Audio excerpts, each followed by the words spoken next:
folks, Rob here. I thought we'd just kind of get in a few different things in one video. We're going to be using our Daxisonn, our new little magnetic bore sighter here to sight in our Votatu uh, Votatu, however you say it. And we're going to be using, like I said, our Daxisonn. And then we're going to be trying out our new feyachi M-lock bipod and our brass catcher. So this is kind of a multi-faceted video. We're going to see how the brass catcher does, the little bipod there. We're going to use our bore sighter here to bore sight, and this weapon is unloaded. There's no rounds in it. It is clear. We'll drop our magazine and pull back our chambers.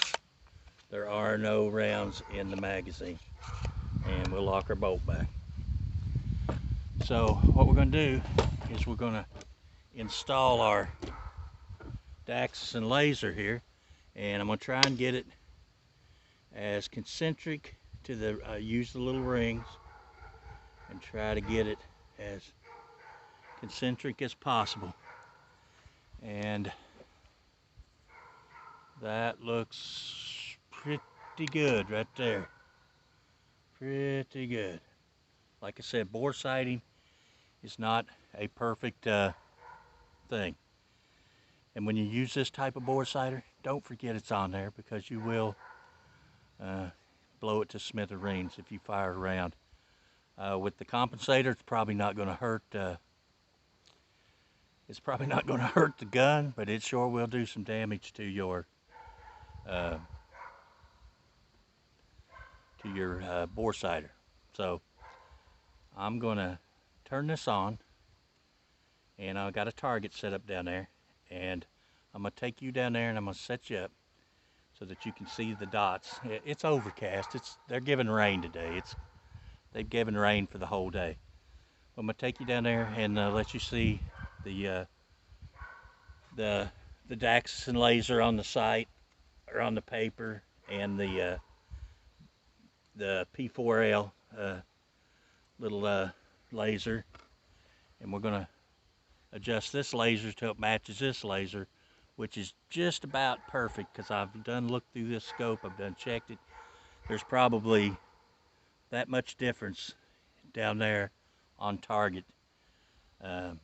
So this would get you within an inch probably where you need to be. And you know, you wouldn't know that normally. I luckily already have a scope on here that's zeroed in, so I do know that.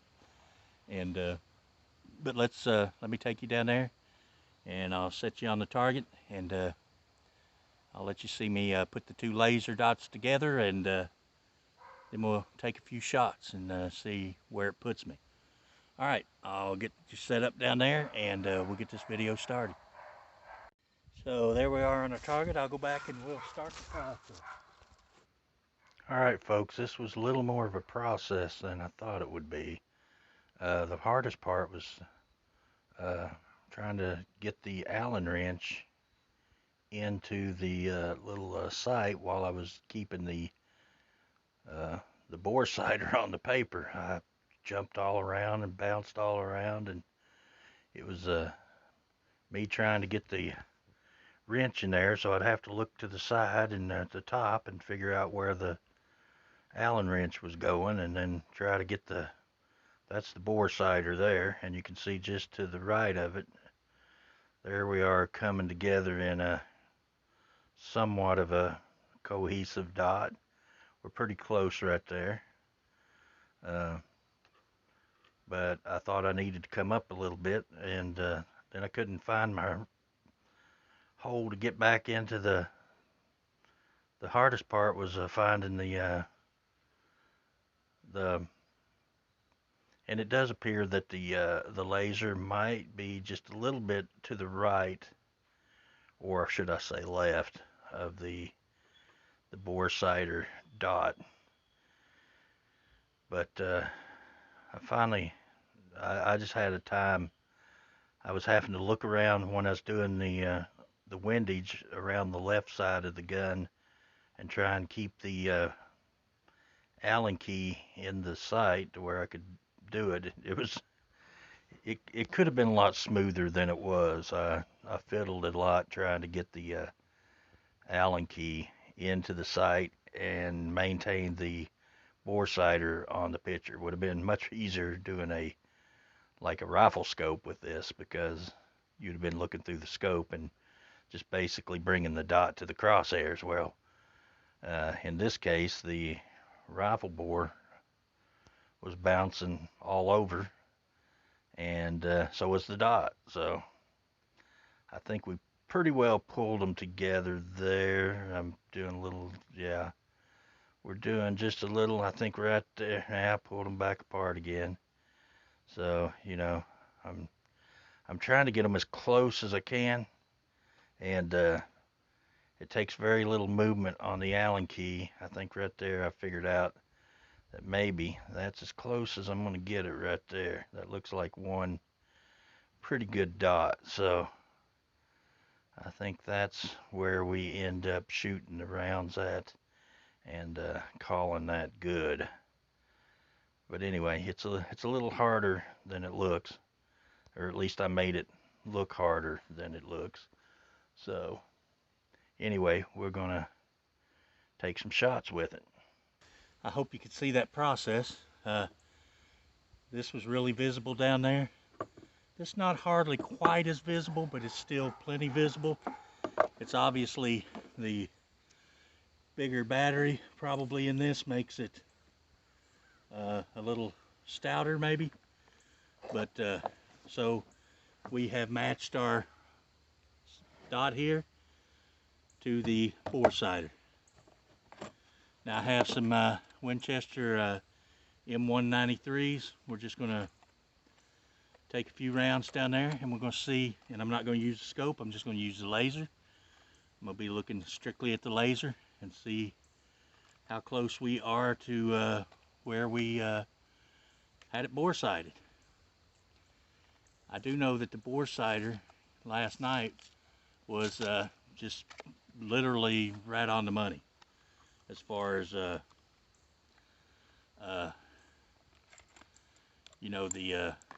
scope went. The scope and the bore sighter were in agreement, I'll put it that way. So I did test that function of it out with the scope, so I know that the bore sighter is accurate, at least at 25 yards. So we're going to load us up. I just put 8 rounds in here, and the hardest part was trying to hold it and watch it and get this into this. That's a little tiny Allen wrench, and the adjustments were fairly difficult. So we'll put us on safe. We're going to insert our magazine. I'm going to lower our magazine. I'm going to insert my brass catcher, and we're going to see how this works. We're going to see how it functions on the Bear Creek side charger. So we're set up for this. Like I said, I'm just going to be using the laser to do the first few shots, and then we'll go down there and see if I'm hitting anywhere clear near the bullseye. So let me get my hearing protection on. And you can see I do have the caps on my my scope there, so we're just going to put the green dot down there on the center.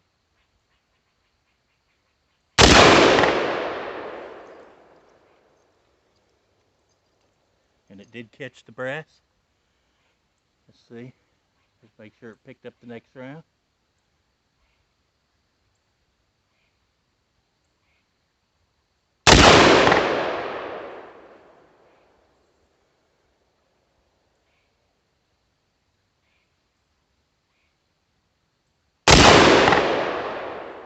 Alright, let's put her on safe.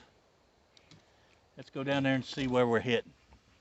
I'll take you out of the tripod and we'll walk down there and see where we're hitting at. See if I'm anywhere close. Say that's pretty close. 2 here, 1 there. That could have been me pulling. So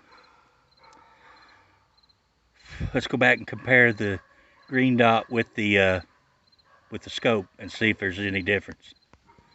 I'd say that was pretty close for a sight-in, using the bore sighter to set the sight with.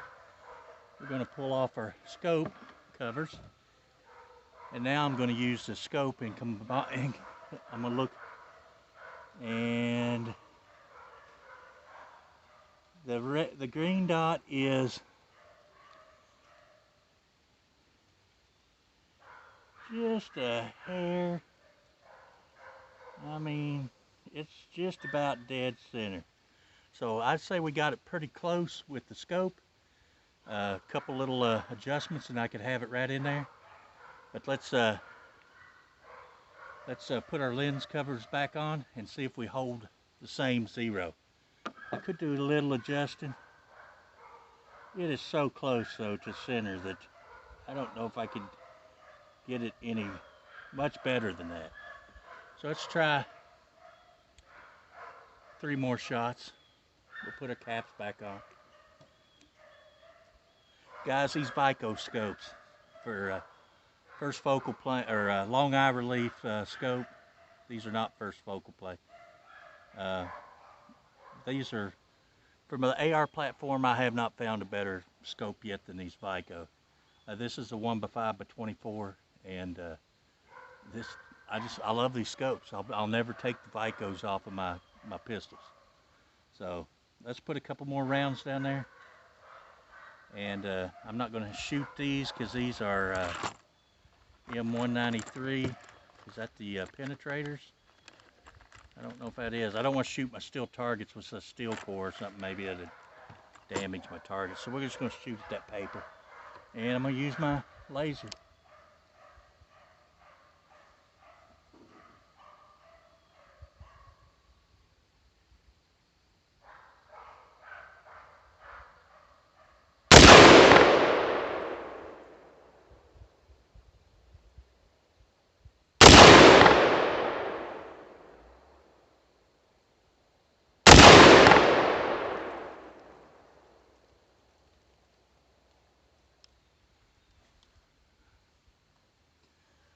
Was that all of them, or did I have a malfunction?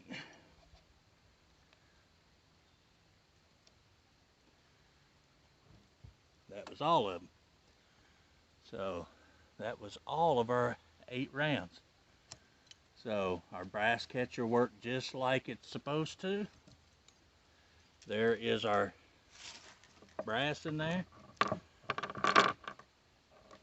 Of all the things I got, I like this the most. This is like an awesome thing. So anyway, now I can save the brass for some of my reloading buddies who reload. And 223 or 5.56.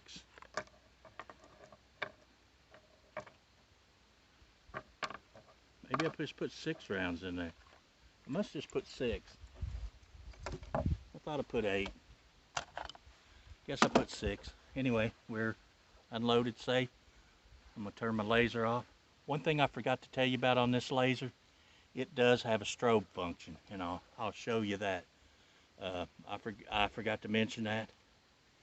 But if you double click, I don't know if you can see it, it strobes. So now it strobes down there. I've never seen a laser with a strobe function, but I can see where that might come in handy.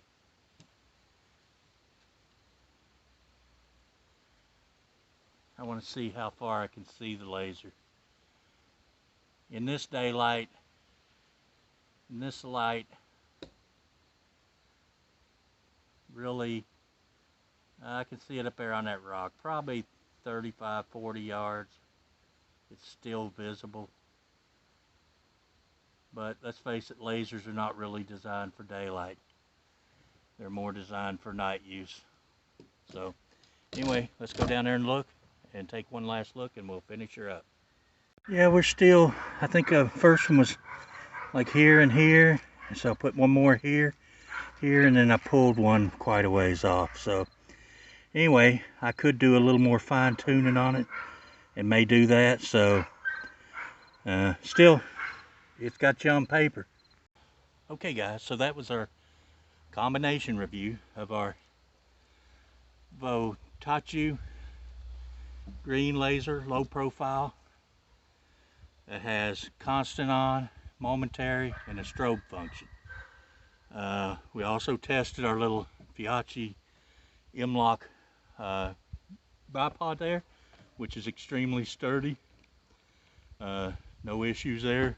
223 doesn't recoil much. We used our Daxisonn bore sighter. This is the magnetic bore sighter. This is going to be my go-to from now on.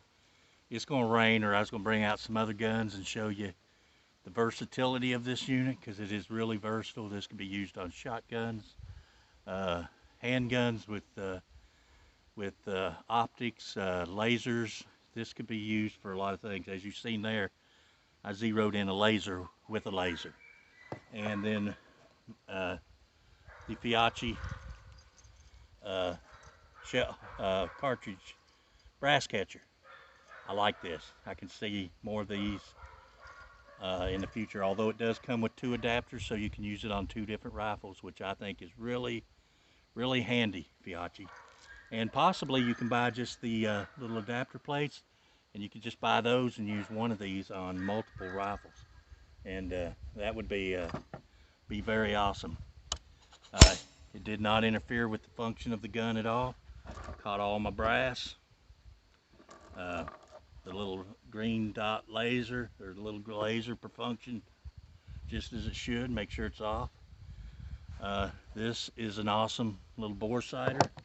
Everything I've gotten that I put on this rifle, it's a pistol. I keep saying rifle, but it's a pistol.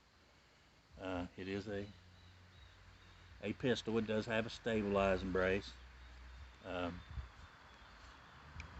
And I really built these for, you know, Macy is a small little girl, and I wanted something that she could use for home defense, and the 350 pistol for a potential deer rifle if she ever takes a notion to deer hunt, or not a deer rifle, but a deer pistol. You know, I keep saying rifle, but they're not rifles, they're pistols.